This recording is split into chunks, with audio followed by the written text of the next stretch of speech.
સમાચાર રાજકોટથી મળી રહ્યા છે કે જ્યાં ગોંડલની સિવિલ હોસ્પિટલમાં એક યુવક છે એ ઇમરજન્સી વિભાગમાં ઘૂસી ગયો છે, એ પણ બાઇક સાથે। જી હા, એક દર્દીને લઈને આ યુવક છે એ ઇમરજન્સી વિભાગમાં બાઇક સાથે ઘૂસ્યો છે। તેના દ્રશ્યો પણ સામે આવ્યા છે। આ દર્દી બીમાર હતો અને તેને સારવાર માટે તે યુવક છે એ સિવિલ હોસ્પિટલ લઈને આવે છે, પરંતુ છેક ઇમરજન્સી વિભાગ સુધી આ યુવક બાઇક લઈને આવે છે। દર્દીને સારવાર માટે સિવિલ હોસ્પિટલમાં લઈને આવ્યો। દર્દીને સ્ટ્રેચરમાં લઈ જવાને બદલે બાઇક પર ઇમરજન્સી વિભાગમાં લઈને આવ્યો આ યુવક। ઇમરજન્સી વિભાગમાં અન્ય દર્દીઓના જીવ પણ તાળવે ચોંટી ગયા અને આ સમગ્ર ઘટનાના સીસીટીવી ફૂટેજ પણ TV9ની સ્ક્રીન પર તમે જોઈ રહ્યા છો।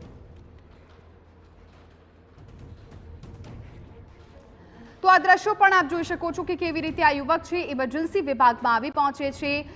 સામાન્ય રીતે કોઈ પણ દર્દીને સ્ટ્રેચરમાં લઈ જવામાં આવતા હોય છે, પરંતુ આ યુવકે એટલી હિંમત કરી કે બાઇક લઈને તે સિવિલ હોસ્પિટલના ઇમરજન્સી વોર્ડમાં અચાનક જ પહોંચી જાય છે।